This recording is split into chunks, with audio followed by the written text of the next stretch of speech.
Prime Minister Justin Trudeau announced that Canada would receive a 1-month reprieve from President Donald Trump's tariff threats. The pause comes thanks to some concessions made by Trudeau on the border. And if you've been following along, which I'm sure you have, you'll know that Trudeau implemented some of Alberta Premier Danielle Smith's recommendations. Edmonton's City Council passed a bylaw that will prohibit knives being sold in convenience stores, which they said come in response to concerns of local business owners and residents. The Alberta government is making some legislative amendments so that Jasperites who have been displaced from their homes are able to participate in the upcoming municipal election, even if they haven't returned to Jasper yet. Also, the Alberta government has followed through on their electric vehicle tax that they promised last year. While there hasn't been as much news in Alberta as we're used to this week, the first story has about 5 stories within it on its own. My name's Isaac Lamoureux, your host of the show, and let's hop into that first story now.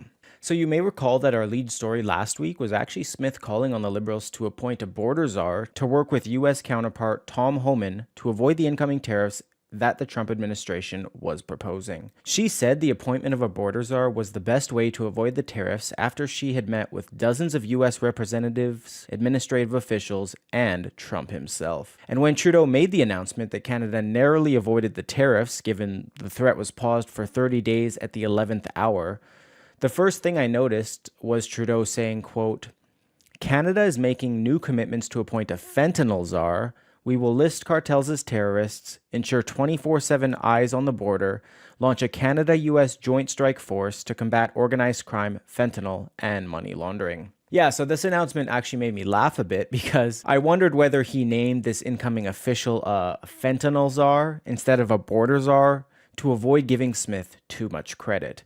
Let me know in the comments what you think about that. Additionally, Trudeau announced that his $1.3 billion border plan would include new helicopters, technology, and personnel. He said that 10,000 personnel would be working on protecting the border, but it's not clear how many of those are new hires and whether they are CBSA officers, police officers, or what their background is. Smith said that diplomacy had won for now, but that there was still more to do. She said, quote, "I once again call on our federal government officials and my fellow premiers to de-escalate rhetoric, abandon any non-tariff measures for the time being, and turn our efforts entirely to advocacy and good faith negotiation. There are so many win-win solutions on trade and security between our two nations. Let us turn this crisis into an opportunity to find them for the benefit of Canadians and Americans." The premiers generally answered her call and removed their non-tariff measures. I wrote an article about how each premier reacted to the news of the 1-month pause, and you can read it at tnc.news. Smith also said she'd be returning to Washington, D.C. next week to continue diplomacy because remember, the tariff is only paused for a month, not gone altogether. Also, Smith said she'd be returning to America's capital later in the month to attend the National Governors Association conference. She also met with every premier and the Prime Minister on Wednesday morning to discuss how to move the border security plan forward. Smith issued a statement following the meeting, perhaps most notably calling for a federal election immediately after the Liberal Party internal election concludes, which I'll remind you is on March 9th. She said that a new Canada-US trade agreement needs to be negotiated by a prime minister with a public mandate. Smith said, quote, "To this end, we call on all Liberal leadership candidates and federal party leaders to agree to an election to commence in March at the very latest." Yeah, let me know if you think we'll be getting an election after the Liberal Party race or whether we're in for a long summer. Moving to a story now that might help Edmontonians feel more at ease. As knife-related crimes have been on the rise in Edmonton, despite other weapon-related offenses declining, Edmonton City Council has passed a bylaw prohibiting the sale of knives in convenience stores, an idea previously floated in the spring. The announcement was made Tuesday in response to concerns of local business owners and residents. Keith Johnson, superintendent of EPS Crime Suppression and Community Operations Division, said, quote, "Incidents involving edged weapons, in particular knives, continue to be an ongoing issue in Edmonton. We're pleased with the city's decision to proceed with this bylaw and are hopeful it will have positive impacts on community safety citywide." The Edmonton Police Service released 2024 crime statistics at the end of January.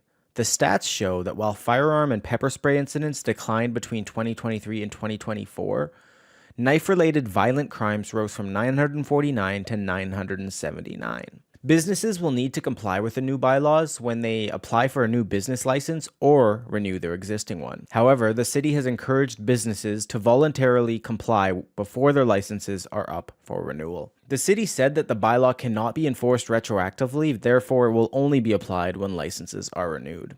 And as for enforcement, when the bylaw is applied, the city said it will primarily be complaint-based. The city added that it would be focused more so on education, but that enforcement would follow where necessary. The news release from the city said, EPS will have the authority to enforce the new operating requirements and seize weapons when required. When the bylaw was initially proposed, local councillors heard from children who described how common knives, brass knuckles, and bear spray had become. Many of the lethal knives were revealed to have been bought in convenience stores. Edmonton Mayor Amarjeet Sohi said, quote, convenient and quick access to knives makes our community less safe. Building a city that's safer for everyone is our top priority, and by removing these easily accessible potential weapons from convenience stores, all Edmontonians will feel more safe. The city said that the bylaw will take up to 2 years to fully implement because that's how long business licenses last. Now some interesting news out of Jasper for our next story. Minister of Municipal Affairs Rick McIver provided an update on the upcoming municipal election and what it will mean for Jasper residents. He said that many Jasperites have returned home, however, unfortunately, many lost their homes and remain displaced. McIver said, quote, regardless of their circumstances, it is critical that all residents who call Jasper home have the opportunity to participate in their local democracy. He said that no matter where a Jasper resident might be displaced to, they will be able to vote in the upcoming municipal election and even run for office, either for a seat on the town council or for their local school board. McIver proposed amendments to the Local Authorities Election Act so that Jasper residents retain their residency and eligibility to vote and campaign as long as they were eligible to do so immediately before the wildfire, that they intend to return to live in the community, and that they are not disqualified for other reasons. McIver said, quote, as we look forward to October, I encourage any temporarily displaced Jasper residents who are interested in running for Jasper Town Council or the school board to do so, even if they are currently living outside of town. Local voices are crucial in shaping the future of Jasper, and we want to ensure the right to participate remains intact, regardless of temporary circumstances. Alberta also announced new funding for Jasper, so the provincial government said it has provided over $170 million in support of Jasper residents and businesses since the wildfires began. The provincial government is said to provide an additional $8 million to fund property tax relief, to develop regional transit services, and to help recover lost municipal revenues. McIver said, quote, wildfires don't just destroy homes and businesses, they change lives in ways that last much longer than the flames.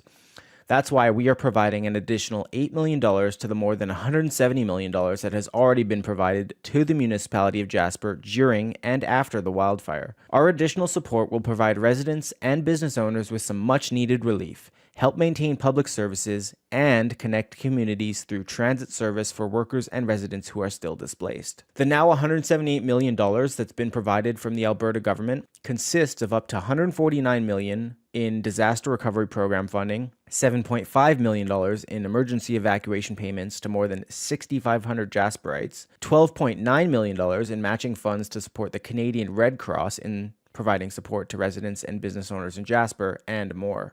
The newly allocated $8 million consists of $1.9 million in property tax relief, $1.12 million in education tax levy offset, and $3.1 million for 2024 revenue losses for the municipality of Jasper. Additionally, a one-time $2 million transit grant is to support contracted transit services, not capital costs will be provided. Our last story will be a brief update that might affect your wallet if you happen to drive an electric vehicle. And if you do, let me know how that's going, given the fact that we just experienced minus 30 degrees. I'm wondering how the car held up.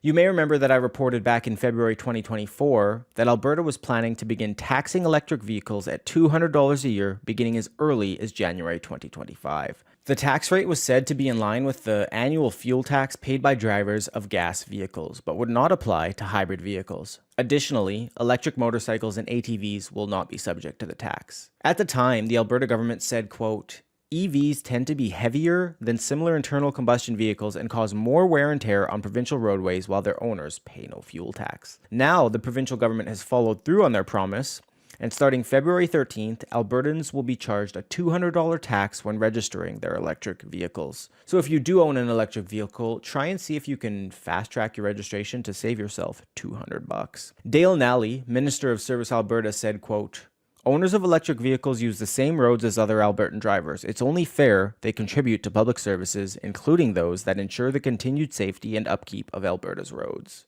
That wraps up our stories for the week. Let's hop in to the comment roundup. Yeah, so firstly, I just want to thank everyone for the comments last week. People keep asking me, Isaac, how do you do it? How do you read through all of the hundreds of comments each week? And what can I say? You guys make it easy with such insightful insights. So the first comment comes from @Tina-TZ2UD, who said, quote, "They should all be in prison for what they did. Seniors died alone and afraid, away from their families. Beyond cruel." Yeah, Tina, I wanted to start off with this comment to do my small part in the social mission of making sure we never forget what they took from us. You're right. Seniors died alone. Families were torn apart. The list of terrible things that happened on a social level due to the lockdowns is a lengthy list that goes on and on and on. And society's memories seem rather fickle, especially when it comes to government. If we stop talking about the realities of the pandemic and what Canadians lost, then we'll certainly forget. So thank you, Tina, in helping me do my part and for doing yours. The next comment comes from Arno7088. I'm not sure how to pronounce that. In fact, my first boss's name was Arno, but anyways.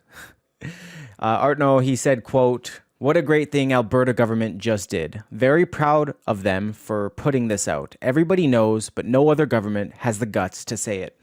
Yeah, I agree, Arno. Especially, I shared your surprise when I first saw the report and the actual evidence that they were reporting on. Of course, we've seen the reaction from the legacy media and mainstream medical organizations. We'll remember the Alberta Medical Association called the report, quote, "anti-science and anti-evidence," as if a 269-page report filled with data and evidence from esteemed medical professionals who were previously suppressed could be anti-science.